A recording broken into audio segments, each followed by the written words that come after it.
శ్రీరామ రామ రామేతి రమే రామే మనోరమే సహస్రనామ తత్తుల్యం రామనామ వరానని. శ్రీరాముని నామము తలచిన ప్రతిసారి మనసుకు ఆనందం కలుగుతుంది. ఒకసారి రామనామం జపిస్తే ఆ జపం 1000 విష్ణునామాలకు సమానం. కాబట్టి అందరూ రామనామాన్ని జపించాలి. అటువంటి శ్రీరాముని కళ్యాణం గురించి ఈరోజు మనం ఈ వీడియోలో తెలుసుకోబోతున్నాం. శ్రీరామనవమి ఉత్సవాలు, సీతారాముల కళ్యాణము ప్రతి సంవత్సరం ప్రతి ఊర్లో కూడా కన్నుల పండుగగానే జరుగుతుంది. అటువంటి సీతారాముల కళ్యాణాన్ని కన్నులతో వీక్షించడమే మహద్భాగ్యమని చెప్పాలి. అటువంటిది ఆ రాముల వారి కళ్యాణాన్ని జరిపించే అవకాశమే దొరికితే అది పూర్వజన్మ సుకృతమనే చెప్పుకోవాలి. అటువంటి అవకాశం ఖరగ్పూర్లోని మలంచా వాస్తవ్యులైన ఏనుగుల రామారావు గారి చిన్న మనవడికి దక్కింది. అతను వాళ్ళ తల్లిదండ్రులకి ఏకైక పుత్రరత్నం. నేను ఈ వీడియోలో అతని పేరునైతే చెప్పదలుచుకోలేదు, కానీ రామభక్తుడు అని పేర్కొంటాను. ఇక వీడియోలోకి వెళ్ళినట్లయితే ఖరగ్పూర్లో ఇంచుమించుగా అందరు దేవుళ్ళ మందిరాలు కూడా ఉన్నాయి, కానీ వాటిలో శివాలయాలు ఎక్కువ. ప్రతి ప్రాంతంలోనూ మనకు శివాలయాలు ఇక్కడ కనపడతాయి. అలాగే MS1 టైప్లో కూడా ఒక శివాలయం ఉంది. ఆ శివాలయానికి పేరు మారుతి విశ్వేశ్వర ఆలయం. ఇక్కడ ఈ ఆలయంలో సాయి అనే అర్చకుడు స్వామివారిని కొలుస్తూ నిత్య సేవలను అందిస్తూ ఉంటారు. ఈ ఆలయానికి ఈ సంవత్సరం అనగా 2024వ సంవత్సరంలో ఒక ప్రత్యేకత సంతరించుకుంది. ఈ ఆలయానికి అక్కడి చుట్టుపక్కల భక్తులతో పాటుగా మలంచా నుంచి కూడా భక్తులు వెళుతూ ఉంటారు. ఆ భక్తులలో ఒక భక్తుడే మన రామభక్తుడు.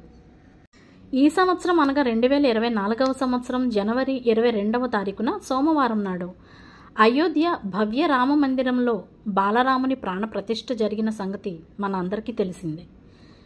అయితే ఈ కార్యక్రమానికి కొద్ది రోజుల ముందు మన రామభక్తుడు ఖరగ్పూర్లోనే ఒకచోట పంచలోహాలతో కూడిన సీతారాములు లక్ష్మణ ఆంజనేయుల విగ్రహాలను చూడటం జరిగింది. అవి ఉత్సవ విగ్రహాలు, చూడటానికి చాలా దివ్యంగా ఉన్నాయి. ఆ విగ్రహాలను చూసిన వెంటనే మన రామభక్తుడి మదిలో వీటిని శివాలయంలో ఇవ్వాలి అనే ఆలోచన కలిగింది. ఆలోచన మంచిదే, భక్తిపూర్వకమైనదే, కానీ కార్యక్రమం శాస్త్రోక్తంగా నియమాలను అనుసరిస్తూ జరగాలి. పైగా ఖర్చుతో కూడిన పని. కానీ ఈ భక్తుడు వెనకకు తగ్గలేదు. పై విషయాన్ని మొదటగా వాళ్ళ అమ్మకి వివరించాడు. ఆమె కూడా సరేననడంతో అప్పుడు తన మదిలోని ఆలోచనని ఆచరణలో పెట్టి అది శ్రీరామచంద్రుని ఆజ్ఞగా భావించి ఈ కార్యక్రమాన్ని పూర్తి చేయడానికి నిర్ణయించాడు. తేదీని మాత్రం సోమవారం జనవరి 22, 2024 అనగా అయోధ్యలో బాలరాముని ప్రతిష్ఠ జరిగిన రోజునే ఖరారు చేశాడు. ఆ రోజు రానే వచ్చింది.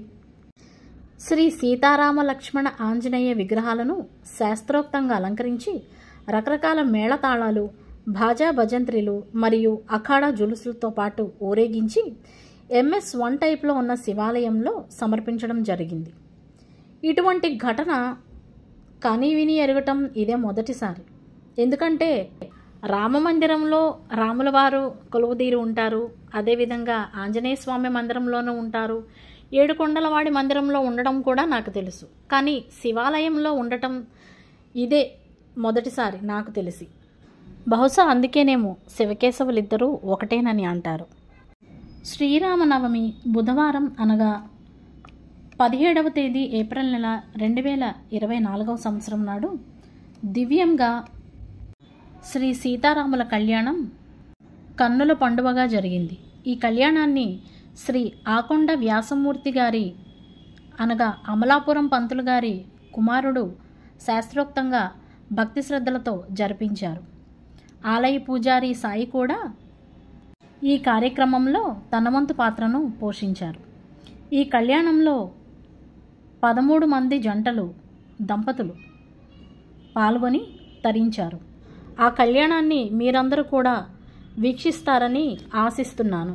వీడియోని స్కిప్ చేయకుండా చివరి వరకు చూసి ఆ సీతారాముల ఆశీర్వాదాన్ని పొందుతారని మనసారా కోరుకుంటున్నాను.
శ్రీ సీతారామచంద్ర దేవతా కళ్యాణ మహోత్సవ ముహూర్తస్సు ముహూర్తమస్తు.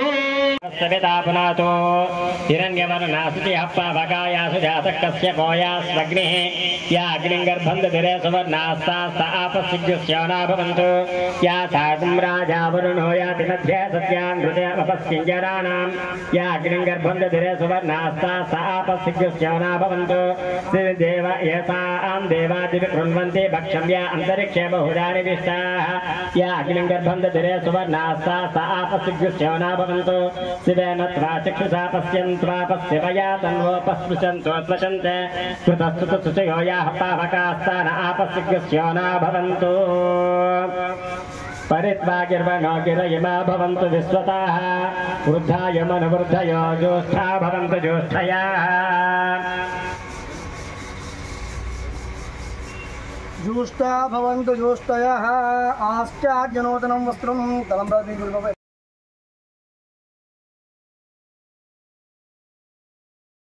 రత్నాని సుభగే సంజీవ సలయాం సతం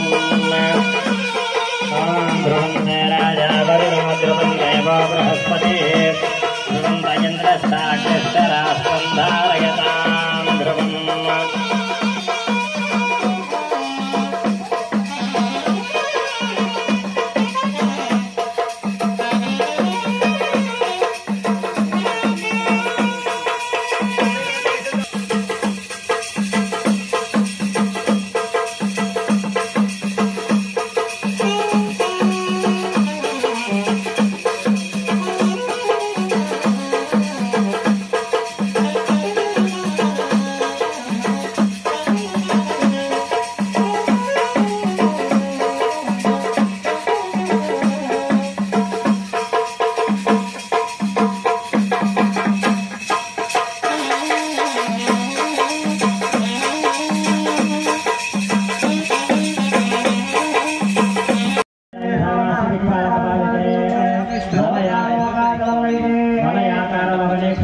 प्रकृति क्षेरस्वरान्नरैः विराजिते सुन्नहति जम्बू पुरक्षा कुसग्रौ सुसाकसार्वरी पुष्कराक्षे सप्तद्वीपैद्वीपिते आकारे पंचाशत्कोटियोजनविस्तीर्ण भूमण्डलमध्ये दक्षिणपार्श्वे मलयाल्पे कर्मभूमौ भारतसंस्कृता हरिरावण भद्रात्मकमनमन्द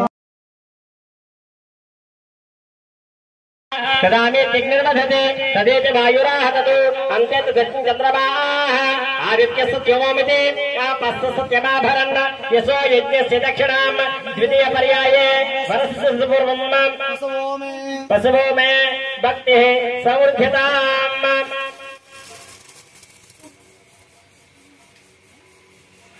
वध्वञ्जला उपस्थैर्याग्रस्तण्डलानोऽप्याद्विरभिगारयति ततः वराञ्जलमन्यकुर्यादेवम् वध्वञ्जलेरुपरिस्थाप्यासपुण्यं वर्तागं शान्तिरस्तु पुष्टिरस्तु तुष्टिरस्तु वृद्धिरस्तु विघ्नमस्तु आयुष्यमस्तु आरोग्यमस्तु स्वस्तितमं कर्मास्तु दम्पत्यो सग्रहे सनक्षत्रे सदैवते सह शोभेन क्रियातागं शान्तिरस्तु प्रजापतिस्त्रियां यशः मुष्टयोररुधात्सपम् कामस्य तृप्तिमानन्दं तस्याग्रे भागे हमा मोदः प्रमोद आनन्दः मुष्टयोर्निहितः श्रुत्वे कामस्य कृप्याणि दक्षिणानां प्रतिग्रहे मनस चित्तमाकोतिं वाच सत्यमसि महि असोनागं रूपमन्नस्य यथ श्रीश्रयतां मयि यदाहमस्य त्रिमग्स्त्रिये कुमारो यदा श्रीभूते प्रिये प्रिया एवं भगस्य कृप्याणि यज्ञस्य काम्य प्रियः रामेति तथेति वायुराहतु अन्ते सत्यं चन्द्रमाः आदित्यस्य सत्यमोमिति आपस्य सत्यमाभरन् यशो यज्ञस्य दक्षिणां तृतीय पर्याये भद्रासनस्य पूर्वम् यज्ञो मे कामः समृद्ध्यतां यज्ञो मे भक्तिः समृद्ध्यतां तूष्णीं चतुर्थं కమిటీ వారందరి సహాయ సహకారాలతో ఈ కార్యక్రమాన్ని దిగ్విజయంగా పూర్తి చేశాడు మన ఈ రామభక్తుడు. పుణ్యం కొద్దీ పురుషుడు, దానం కొద్దీ బిడ్డలు అంటారు కదా. ఈ 2 పదుల వయసులో ఈ అబ్బాయికి ఇలాంటి ఒక ఆలోచన వచ్చిందంటే అది ఖచ్చితంగా ఆ తల్లిదండ్రులు చేసుకున్న పుణ్యమని చెప్పాలి. राम से बड़ा राम का नाम अंत में निकला ये परिणाम. जय श्री राम.